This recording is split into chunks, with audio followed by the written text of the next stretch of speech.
జీవపు ఊటలు సజీవ దేవుని వాక్కులు మన శాంతి మీకు ఇచ్చును.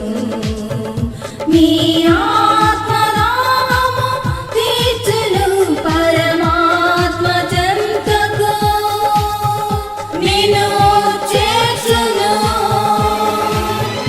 నిన్ను చేర్చును, నిన్ను చేర్చును.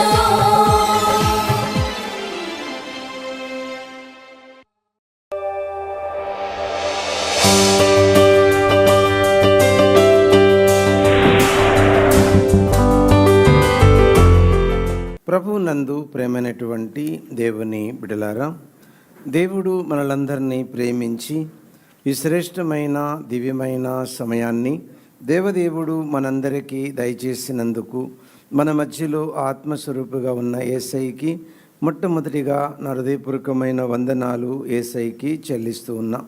మీరు కూడా శ్రద్ధా భయభక్తులు కలిగి మంచి ఫలములు ఫలించి యుగయుగాలు పరలోకపు తండ్రితో ఆనందించాలన్న ఆశ కలిగి దేవుని సన్నిధిలో కూర్చున్న మిమ్మలను అభినందిస్తూ అందరికీ ప్రభు పేరిట హృదయపూర్వకమైన వందనాలు తెలియచేస్తూ ఉన్నాను.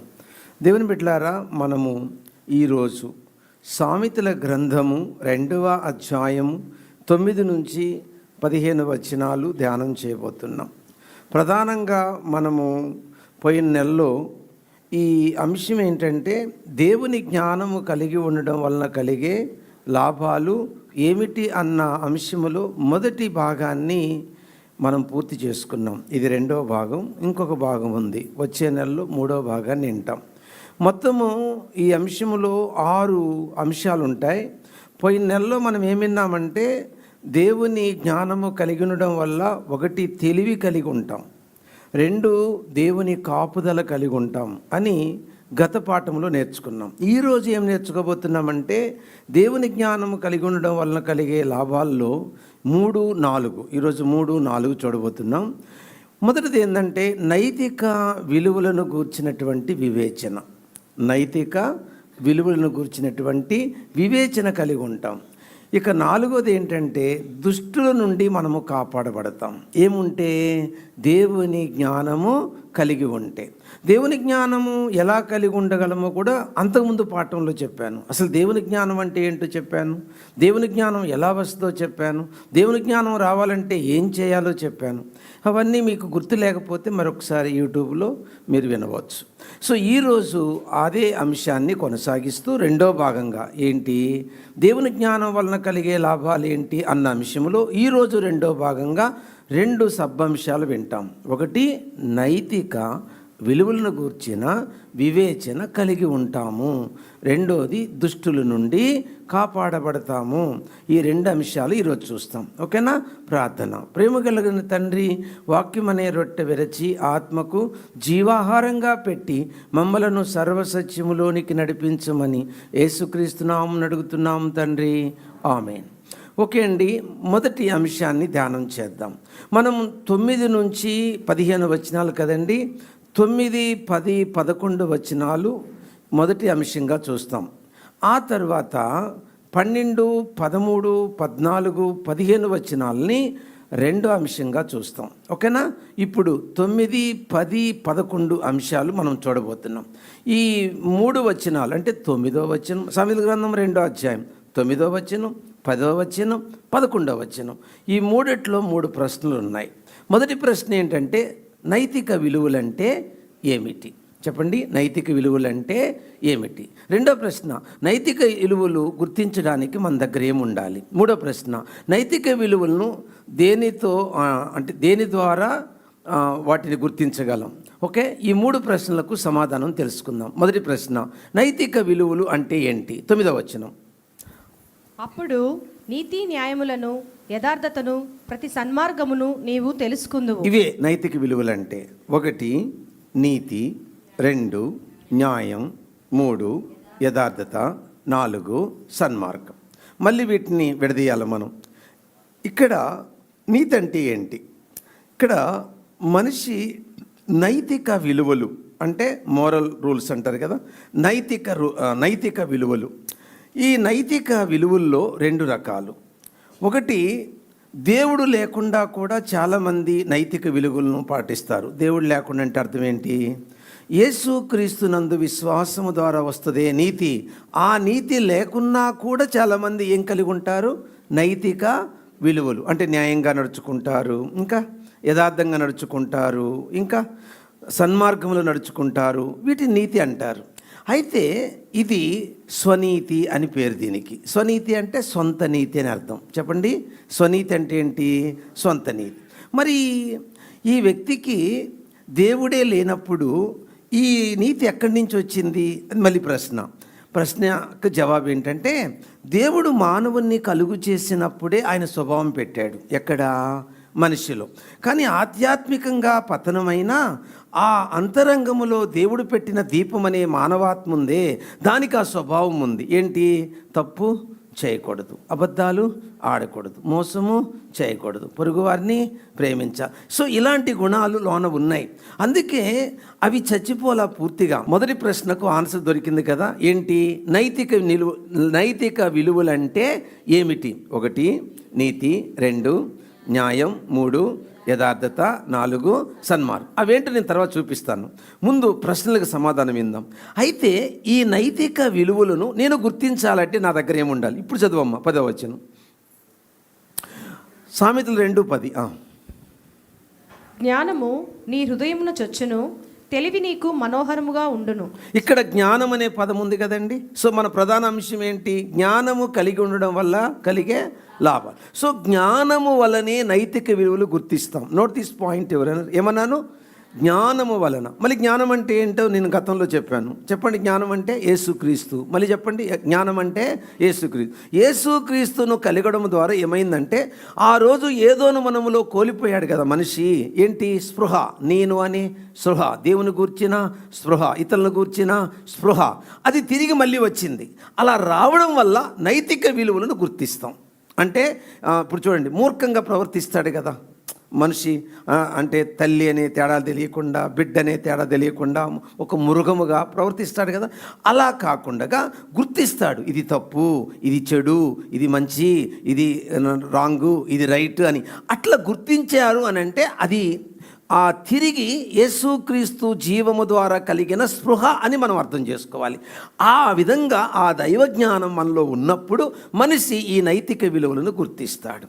అయితే ఈ నైతిక విలువలను దేనితో గుర్తిస్తాడు అన్నది మళ్ళీ ప్రశ్న. ఇప్పుడు 11వ వచనం చదవమ్మ. బుద్ధి నిన్ను కాపాడును, వివేచన నీకు అంతే, వివేచన. సో ఇప్పుడు మీకు అర్థమైపోయింది కదా, నైతిక విలువలు అంటే ఏంటి తెలుసుకున్నాం. 2 నైతిక విలువలు గుర్తించాలంటే జ్ఞానం ఉండాలి తెలుసుకున్నాం. దేనితో అని అంటే ఏముండాలి, ఏం ఉపయోగించాలి? వివేచన. చెప్పండి అందరూ, వివేచన. సో ఇప్పుడు మనం ఏం చూడబోతున్నామంటే, దీన్ని ఉపయోగించి నైతిక విలువలను ఎలా అనుసరించాడో ఒక 2 వ్యక్తులు మీకు గుర్తు చేస్తాను. ఏమన్నాను?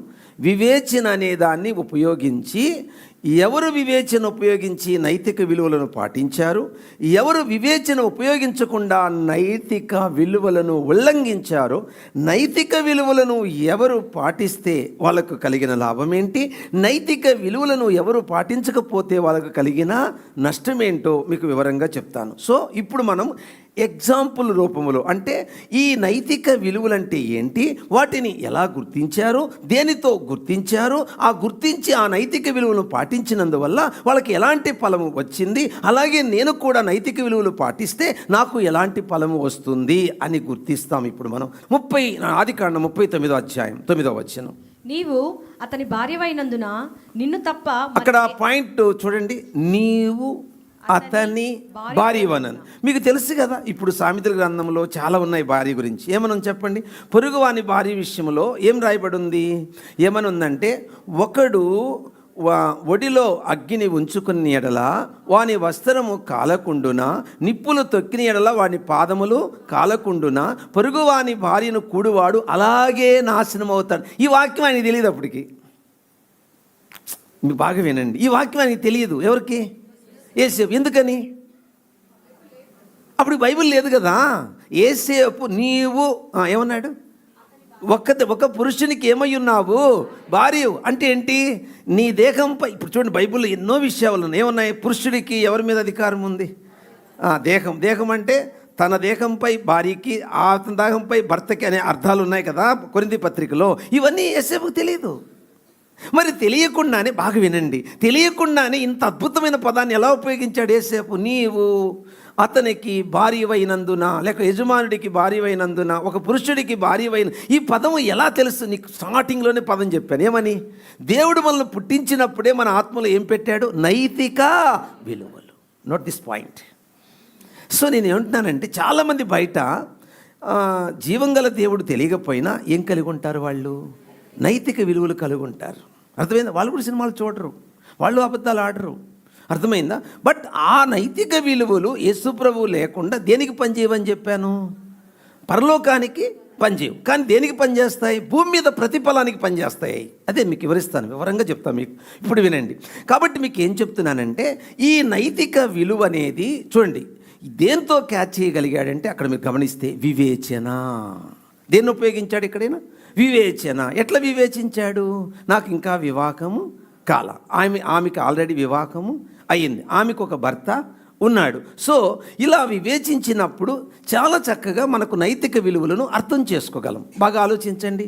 ఎప్పుడైతే నైతిక విలువలను గుర్తించాడో, ఇతనికి దండేసి సన్మానం చేశారా? అలాంటి శ్రమలు వచ్చాయా? మీకు రహస్యం చెప్పనా? నైతిక విలువలను ఎవరు పాటిస్తారో వాళ్ళకి శ్రమలు వచ్చి తీరతాయి. అది గుర్తుపెట్టుకోండి. ఈ భూమి మీద ఎవరైనా నైతిక విలువలను పాటిస్తున్నారు అని అంటే, ఎవరు నైతిక విలువలను పాటించరో వాళ్ళ నుండి వీళ్ళకి శ్రమలు వస్తాయి. అది ఏ రంగంలో అయినా చూడండి. అది ఉద్యోగ రంగంలో కానీ, రాజకీయ రంగంలో కానీ, కుటుంబ రంగంలో కానీ, లేదా చర్చి పరిపాలన రంగంలో కానీ, ఏ రంగంలోనైనా చూడండి. ఎవరైతే నైతిక విలువను పాటిస్తారో వీళ్ళకి నైతిక విలువలను పాటించిన వారి నుండి శ్రమలు వస్తాయి. బాగా వస్తాయి శ్రమలు. వచ్చాయా శ్రమలు? జైల్లో వేసారా? బాధించారా? ఏం తప్పు చేశాడు ఈయన? ఎవరికి ద్రోహం చేశాడు? అర్థమైందా? ఆమె అనుకున్నది జరగనందున కక్ష సాధింపు ఆమె వేయించింది. ఎవరు? పోతేపరు భార్య. వాంటెడ్గా చేసింది ఈ పని. ఎందుకు? లొంగ తీసుకోవడానికి. కానీ ఇప్పుడు నేను ఒక విషయం చెప్తా. నువ్వు నైతిక విలువలు పాటించినప్పుడు నీ హృదయంలో ఆనందం ఉంటుంది. నువ్వు నైతిక విలువలను ఉల్లంఘించినప్పుడు హృదయంలో చాలా వేదన ఉంటుంది. నిజంగా దేవుని యొక్క పిల్లలు గుర్తించండి, దేవుని నీతి ఎవరిలో ఉంటుందో వాళ్ళల్లో ఆనందం ఉంటుంది. అదే దేవుని నీతి లేకుండా ఎవరైనా నైతిక విలువలు ఉల్లంఘించారనుకో, వాళ్ళ లోన కూడా ఆనందం ఉండదు వాళ్ళకి. ఎవరైతే దేవుని నీతి కలిగి దేవుని యొక్క నైతిక విలువలను ఎవరైతే పాటిస్తారో, శ్రమ వచ్చినప్పుడు ఇప్పుడు చెప్పండి లోన ఏముంటుంది? ఆనందం. ఆ సైన్ మీరు గుర్తుపెట్టుకోవాలా. నేను దేవుని నీతి కలిగి ఉన్నానా? ఎస్. నేను నైతిక విలువలు పాటిస్తున్నానా? ఎస్. అట్లయితే నాకు ఏమొచ్చింది? శ్రమ. అప్పుడు నా ఆత్మలో ఏముండాలి? ఆనందం. ఇది దేవుని నీతికున్న ఒక గుర్తు, సైన్. ఓకే, వినండి. ఇప్పుడు నెక్స్ట్ పాయింట్కి వెళ్దాం. ఇప్పుడు కలిగిన ఫలం ఏంటో చూద్దాం. ఎవరైనా నైతిక విలువలు పాటించి విపరీతంగా శ్రమల గుండా వెళుతుంటే వాళ్ళకి దేవుడు ఎలాంటి ఫలం ఇస్తాడో ఇప్పుడు చూద్దాం. ఓకే అమ్మా, చదవండి. ఆదికాండం 41వ అధ్యాయం 40వ వచనం. ఆదికాండం 41వ అధ్యాయం 40వ వచనం. నీవు నా ఇంటికి అధికారివై ఉండవలెను, నా ప్రజలందరూ నీకు విధేయులై ఇందురు. సింహాసన విషయంలో మాత్రమే నేను నీకంటే పైవాడనై ఉందునని యోసేపుతో చెప్పెను. ఇంకా మరియు ఫరో చూడుము, ఐగుప్తు దేశమంతటి మీదను నేను నియమించి ఉన్నానని యోసేపుతో చెప్పెను. మరియు ఫరో తన చేతిలో ఉన్న తన ఉంగరమును తీసి యోసేపు చేతికి పెట్టి సన్నపు నార బట్టలు అతనికి తొడిగించి అతని మెడకు బంగారు గొలుసు వేసి తన 2వ రథము మీద అతన్ని ఎక్కించెను. మీరు ఒకసారి థింక్ చేయండి ఈ వచనాలన్నిటినీ, ఎంత అద్భుతంగా ఉందో మీరు గమనించండి. ఈ నైతిక విలువలు కానీ ఉల్లంఘించుంటే ఈ స్థాయికి వస్తాడా? ఎందుకని మీరు గెస్ చేయండి. ఇప్పుడు ఆమె అలా ప్రవర్తించినప్పుడు ఇతను కానీ లొంగుంటే భౌతికంగా ఇతను బ్లెస్ అవుతాడు. ఎందుకంటే భర్తను చంపేస్తుంది ఆమె. ఇంత భయంకరంగా ప్రవర్తించిన ఆమె భర్తను చంపేస్తుంది. భర్తను చంపేసి ఏం చేస్తుంది? ఇతను భర్తగా చేసుకుంటుంది. లోకరీతిగా ఈమెమవుతుంది? ఈయనేమవుతాడు? యేసేపు ధనవంతుడే అవుతాడు. కానీ ఏ రూట్లో వెళితే దేవుని యొక్క ఆశీర్వాదం వస్తుంది మనకు? వస్తే మనకు ఆశీర్వాదము అంటే సన్మార్గం. ఇది ఏ మార్గం? దుర్మార్గం. ఆమె ప్రవర్తించింది ఏ మార్గం అండి? దుర్మార్గం. ఈ యేసేపు వెళ్ళింది ఏ మార్గం? సన్మార్గం. అందుకే నేను మీకు చాలాసార్లు చెప్తూ ఉంటాను, దేవుడిచ్చే ఆశీర్వాదం పొందడానికి టైం పడుతుంది. కానీ మనము సొంత రూట్లో ప్రయత్నం చేస్తే తొందరగానే వస్తాయి. కానీ ఏ మార్గంలో వెళితే? దుర్మార్గంలో వెళితే మనకు వస్తాయి, లోకరీతిగా బెనిఫిట్స్ వస్తాయి. కానీ వాటి వల్ల మనకేముండదు?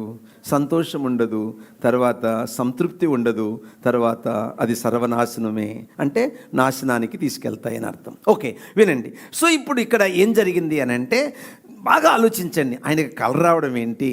ఆ కళ ఆయనకు అర్థం కాకపోవడం ఏంటి? ఈయన చెప్పడం ఏంటి? దీని అర్థం ఏంటంటే, నైతిక విలువలు ఎవరైతే పాటిస్తారో వారిలో పరిశుద్ధాత్మ సమృద్ధిగా ఉంటాడు. ఇప్పుడు ఆ వివేచన లేకుండా నైతిక విలువలను ఉల్లంఘించినందున ఏమొచ్చింది? ఏమి వచ్చింది? ఏమండి? సమూయేలు 2వ గ్రంథం, సమూయేలు 2వ గ్రంథం 12వ అధ్యాయం 11వ వచనం. నా మాట ఆలకించుము, యెహోవానగు నేను సెలవిచ్చినదేమనగా, నీ ఇంటి వారి మూలముననే నేను నీకు అపాయము పుట్టింతును. నీవు చూచుచుండగా నేను నీ భార్యలను తీసి నీ చేరువవానికి అప్పగించేదను. చదువు. పగటియందు వాడు వారితో సైనించును. నీవు ఈ కార్యము రహస్యముగా చేసితివి, కానీ ఇజ్రాయేలందరూ చూచుచుండగా పగటియందే నేను చెప్పిన దానిని చేయింతును అనేను. ఇప్పుడు మీకు ఏమర్థమైంది? ఫలం వచ్చిందా? నైతిక విలువలు ఉల్లంఘించినందున దావీదుకి ఫలం వచ్చిందా? పాజిటివ్ ఏంటి? నైతిక విలువలను పాటించినందున యేసేపుకి వచ్చిన ఫలం ఏంటి? ఏమ్మా? ఐగుప్తికి అధిపతి అంటే అధికారి. ఇప్పుడు చూడండి, నైతిక విలువలను ఉల్లంఘించినందున అధికారం కోల్పోయాడు. అబ్షాలోము ఏమయ్యాడండి? తిరుగుబాటు చేశాడు. తిరుగుబాటు చేస్తే రాజ్యం, పట్టణము వదిలి ఎక్కడికి వెళ్ళాడు? అడవికి వెళ్ళాడు. అంటే ఏం కోల్పోయాడు? రాజ్యం కోల్పోయాడు. ఫలం. నైతిక విలువలను ఎట్టి పరిస్థితుల్లో ఏం చేయకూడదు? మనము ఉల్లంఘించకూడదు. ఓకే, పార్ట్ 1 అయిపోయిందండి. ఇప్పుడు 2వ భాగానికి వద్దాం. దేవుని జ్ఞానము కలిగి ఉండడం వల్ల ఇప్పుడు వరకు ఏం చూసాం? నైతిక విలువలను గూర్చిన వివేచన కలిగి ఉంటాం. పాజిటివ్ చెప్పాను, నెగటివ్ చెప్పాను. వివేచన కలిగి ఉంటే ఫలం ఉంటుంది. వివేచన లేకుండా మనము నైతిక విలువలను ఉల్లంఘిస్తే దావీదులాగా ఏమొస్తుంది? శాపం. శ్రమలు వచ్చాయా? వచ్చాయి. కష్టాలు వచ్చాయా? వచ్చాయి. నిందలు వచ్చాయా? వచ్చాయి. అవమానం వచ్చిందా? వచ్చింది. రాజ్యం కోల్పోయాడా? కోల్పోయాడు. బిడ్డలు తిరుగుబాటు చేశారా? చేశారు. ఇలా చెప్పుకుంటే ఒకటి కాదు, చివరి దాకా శ్రమలు అనుభవించాడు, చచ్చిపోయిన దాకా. అందుకే కొన్నిసార్లు మన మనస్తత్వాన్ని బట్టి, మన బాడీకున్న స్వభావాన్ని బట్టి ప్రభు రకరకాల ములులు పెడతాడు మనకు. ఎందుకు? భ్రష్టులమై నరకానికి పోకుండా కనీసం ఆ శ్రమ ద్వారా దిద్దుకొని బాగుపడి పరలోకం వస్తామని. అది దేవుని ఉద్దేశం. ఓకే, పార్ట్ 2కి వస్తున్నాను. ఇప్పుడు ఏంటి? 2వ భాగము. చదువు పాప. 2వ భాగంలో ఇప్పుడు దాకా మనం ఏం చూసాము చెప్పండి? 9వ వచనం, 10వ వచనం, 11వ వచనం. దాని అంతటికి ఏమని పేరు పెట్టాం? నైతిక విలువలను వివేచన. అంటే నైతిక విలువలు వివేచన ద్వారానే మనము ఆ వివేచన కలిగి ఉంటాం. నైతిక విలువలు అంటే ఏంటో ఇక్కడికి వచ్చేటప్పటికి దుష్టుల నుండి కాపాడబడతాం. దుష్టుల నుండి ఏముంటే? కాదు, మళ్ళీ ప్రధాన అంశంకి వెళ్ళిపోవాలి. నా జ్ఞానము వలన నైతిక విలువను గుర్తించే వివేచన వస్తుంది. అది సబ్ పాయింట్. ఇప్పుడు 2వది ఏంటి? అదే జ్ఞానం వలన దుష్టుల నుండి మనం ఏమవుతాము? ఆ మేజర్ అంశాన్ని మర్చిపోకూడదు మనం. ఆ జ్ఞానం వల్ల ఇవన్నీ. ఆ జ్ఞానం లేదనుకో, జ్ఞానం వల్ల వివేచన, జ్ఞానం వల్ల దేవుని కాపుదల, జ్ఞానం వల్ల తెలివి, అవి గతంలో చెప్పుకున్నాం. ఇప్పుడు చివరి అంశంలో దుష్టుల నుండి మనము కాపాడం. అదేంటో చూద్దాం. 12వ వచనం, 14వ వచనం. అది దుష్టుల మార్గము నుండి, మూర్ఖముగా మాటలాడు వారి చేతిలో నుండి నిన్ను రక్షించును. కీడు చేయ సంతోషించుదురు, అతి మూర్ఖుల ప్రవర్తన యందు. చాలు. ఇక్కడ దుష్టులంటే ఏంటి ప్రశ్న? మూర్ఖంగా, అతి మూర్ఖంగా మాట్లాడే వాళ్ళే దుష్టులు. చెప్పండి. మూర్ఖంగా, అతి మూర్ఖంగా మాట్లాడేవాళ్ళు దుష్టులు. 12వ వచనం, 14వ వచనం ఆన్సర్ అదే. మూర్ఖులు. దుష్టులు అంటే ఎవరు? మూర్ఖంగా, అతి మూర్ఖంగా. ఎవరు బైబిల్లో మూర్ఖంగా మాట్లాడిన దుష్టుడు ఎవరో చూపిస్తాను ఇప్పుడు మీకు. ఓకే, సమూయేలు 2వ గ్రంథం 25వ అధ్యాయం 10 నుంచి 13 వచనాలు. నాబాలు దావీదు ఎవడు, యెషయ కుమారుడెవడు, తన యజమానులను ఒక రాజును పట్టుకొని దావీదు ఎవడా? ఒక ప్రధానమంత్రిని పెట్టుకొని ఒక ముఖ్యమంత్రిని పట్టుకొని నోటికొచ్చినట్టు మాట్లాడితే ఏమవుతుంది? ఏమండి, దేవుడు నియమించిన అధికారులను పట్టుకొని నోటికొచ్చినట్టు ఎవరు మాట్లాడకూడదు. వాళ్ళు చెడ్డవాళ్ళు అయినా కూడా, ముష్కరులు అయినా కూడా వాళ్ళకి నోటికొచ్చినట్టు మాట్లాడే అధికారం ఏ వ్యక్తికి లేదు. ఎందుకంటే అధికారం ఎవరి వల్ల వచ్చింది? దేవుని వల్ల వచ్చింది. కాబట్టి అప్పటికి ఆయన అభిషేకించబడ్డాడు. ఎవరు? దావీదు. అయితే పూర్తిగా దేవుడు రాజ్యం అప్పగించాలి. అప్పుడు ఇంకా ఎవరు రాజుగా ఉన్నారు? సౌలు. సౌలు ఏం చేస్తున్నాడు? ఈయన్ని చంపా చూసి తరుముతున్నాడు. ఆ దినాల్లో ఈయన ఇల్లు, కుటుంబము, భార్య, తల్లిదండ్రులను విడిచిపెట్టి కొండలు, లోయలు, గుట్టలు ఎక్కడెక్కడో తలదాచుకుంటున్న రోజులవి. సో ఈయనకి చాలా సంపద ఉంది, పశువు సంపద. ఈయనంటే ఎవరు?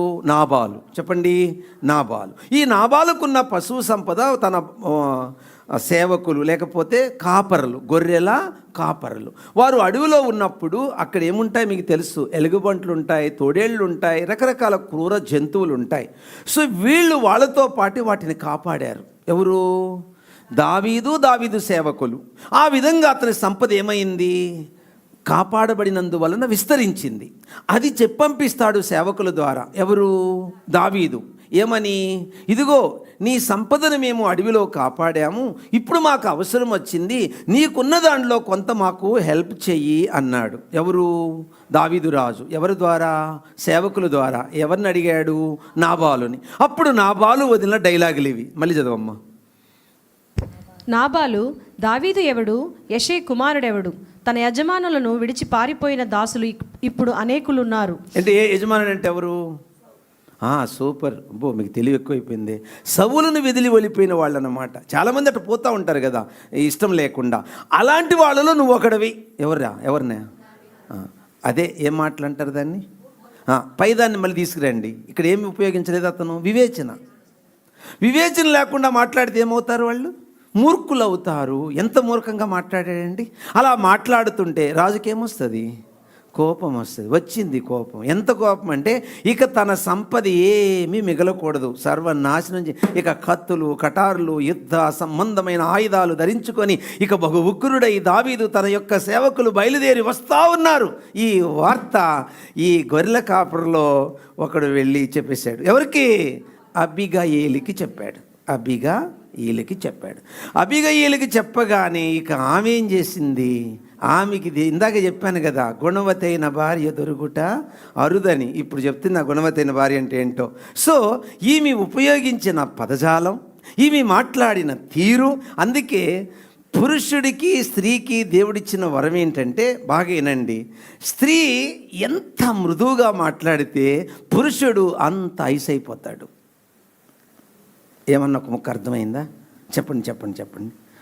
స్త్రీ ఎంత మృదువుగా మాట్లాడితే పురుషుడంతా ఐసైపోతాడు. స్త్రీ ఎంత ఘాటుగా కారం వేస్తే పురుషుడంతా ఫైర్ అయిపోతాడు. ఇప్పుడు ఇంత భయంకరమైన కోపం ఎలా డౌన్ అయిపోయిందో చూసారా? 500 షుగరు నార్మల్కి వచ్చినట్టు అయిపోయింది. లేకుంటే 220 ఉన్న ఐబీపీ నార్మల్కి వచ్చినట్టు అయిపోయింది. ఆమె డైలాగు, ఆమె పదజాలము ఏమి వర్ణాతీతం. చదువుతుంటేనే ఆశ్చర్యం వేస్తుంది. ఇక ధ్యానిస్తే ఎలా ఉంటుందో చూడండి పాప. ఇప్పుడు 23 నుంచి సమూయేలు మొదటి గ్రంథం 25వ అధ్యాయం 23 నుంచి 26 వరకు. అబీగయీలు దావీదును కనుగొని గార్దపు మీద నుండి త్వరగా దిగి దావీదునకు సాష్టాంగ నమస్కారం చేసి అతని పాదములు పట్టుకొని విన్నారా? చూడండి, భంగ్యం చూడండి. ఏం చేసి? సాష్టాంగ నమస్కారం. తర్వాత ఏం చేసి?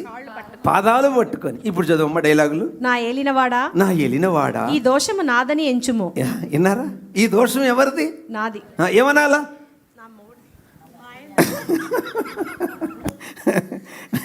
చూడండి, సహజంగా ఇప్పుడు ఆదాము తప్పు చేసిన వెంటనే ఆదాము ఎందుకు చేసావంటే ఏమన్నాడు ఆదాం? నువ్వు నాకు ఇచ్చినా. అర్థమైందా? సో అలాంటి డైలాగులు ఉపయోగించట్లేదు. ఎంత చక్కగా ఉందా ఆ పదజాలం. నా ఏలినవాడా, ఈ దోషము నాదని ఎంచుము. ఇప్పుడు మనం ప్రార్థన చేసేటప్పుడు కూడా, ప్రభువా ఆ బిడ్డల పాపం నా పాపమని క్షమించు అంటాం కదా. ఈ దానియేలు కూడా అలాగే ప్రార్థన చేశాడు. నా ప్రజల పాపము నా పాపముగా క్షమించు అంటాడు. అర్థమైందా? సో చదవమ్మా. నీ దాసురాలైన నన్ను మాటలాడనిమ్ము, నీ దాసురాలనైన నేను చెప్పు మాటలను ఆలకించుము. నా ఏలినవాడ, దుష్టుడైన ఈ నాబాలును లక్ష్య విన్నారా? పెట్టవద్దు. ఎవరట నాబాలు? దుష్టుడు. సో దుష్టుల నుండి ఎలా కాపాడబడతామన్నది రెండో అంశం కదా, చదవండి. దుష్టుడైన నాబాలు మాట లక్ష్య పెట్టవద్దు, అతని పేరు అతని గుణములను సూచించుచున్నది. విన్నారా? మీకు ఇందాకే చెప్పాను, గుణం అంటే ఏంటి? క్రియ. అతని మాటల్లో ఏం కనపడింది? గుణం. అతని ప్రవర్తనలో ఏం కనపడింది? గుణం. అంటే అతి మూర్ఖంగా ఏం చేశాడు? మాట్లాడాడు. దాంట్లో ఏం కనపడింది? అతనిలో ఉన్న గుణం. చదవమ్మా. అతని పేరు నాబాలు, మోటుతనము అతని గుణము. నా ఏలినవాడు పంపించిన పనివారు నాకు కనబడలేదు.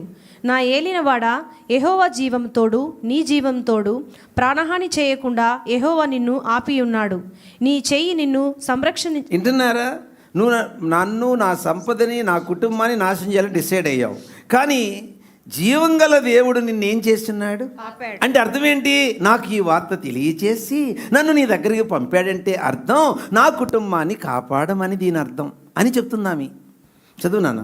నీ చెయ్యి నిన్ను సంరక్షించనన్న మాట నిజమని యెహోవా జీవము తోడు, నీ జీవము తోడు అని ప్రమాణం చేయుచున్నాను. నీ శత్రువులను నా ఏలినవాడవైన నీకు కీడు చేయ ఉద్దేశించు వారును నాబాలు వలె ఉందురుగాక. అయితే నేను నా ఏలినవాడవగు నీ యొద్దకు తెచ్చిన ఈ కానుకను నా ఏలినవాడగు నిన్ను వెంబడించి పనివారికి ఇప్పించి నీ దాసురాలైన నన్ను నా తప్పు క్షమించుము. నా తప్పు ఎవరు చేశారమ్మా? మరి నా తప్పు అంటది, నా దోషం అంటది. అదే మరి గుణం అంటే. అర్థమైందా? దేవుని పిల్లలారా, ఇదంతా జరిగాక దేవుణ్ణి ఎంత అద్భుతంగా స్తుతిస్తాడు తెలుసా దావీదు? 32వ వచనం. అందుకు దావీదు, నాకు ఎదురుపడుటకై నిన్ను పంపిన ఇజ్రాయేలు దేవుడైన యెహోవాకు స్తోత్రము కలుగునుగాక. ఏమండి, చూసారా? మీరు బాగా అర్థం చేసుకుంటున్నారా? కాంటెక్స్ట్ చూడండి ఎంత అద్భుతంగా ఉందో. సందర్భం చూడండి. ఇతనిలో ఏముంది? మూర్ఖత్వం. ఈమెలో ఏముంది? ఈ దుష్టుడైన లేక తన భర్త నుండి ఆ భయంకరమైనటువంటి ఉగ్రత నుండి తప్పించుకోవడానికి ఆమె దగ్గర ఏముంది? జ్ఞానవంతురాలైన స్త్రీ తన ఇల్లు మూడురాలు, తన ఇంటిని. ఇప్పుడు దగ్గర ఏముంది? ఈమె దగ్గర అదే కదండి అంశం, అదే కదండి. సో ఏమి ఉంది అంటే జ్ఞానం. ఈ జ్ఞానాన్ని ఉపయోగించి ఏమి ఉపయోగించింది? జ్ఞానాన్ని బేస్ చేసుకుని వివేచన. అంటే ఎలా మాట్లాడాలి, ఎలా ప్రవర్తించాలి, ఎలా రిపెంటెన్స్ పొందాలి, ఎలా పశ్చాత్తాపడాలి, ఎలా సాగిలు పడాలి, ఎలా మాట్లాడాలో అదే దాన్నే వివేచన అంటారు. దేవుడు స్త్రీకి ఇచ్చిన వరం ఏంటంటే మృదువుగా మాట్లాడడం. అర్థమైందా? ఎంత కఠినుడైనా మారిపోతాడు. ఈరోజు కాకపోయినా రేపైనా మారుతారు. అసలు మారు పాస్టర్ గారు కొందరు ఆయన చూసుకుంటాడు లేండి, ఇంకా ఆయనకు వదిలేయండి. ఆయన ఎవరు? అంతే. మీ కర్తవ్యం అంతవరకే, మీ బాధ్యత అంతవరకే. వివేకము గల స్త్రీ చాలా, అర్థమైందా, వాళ్ళ జీవితాలలో అద్భుతాలు సాధిస్తారు.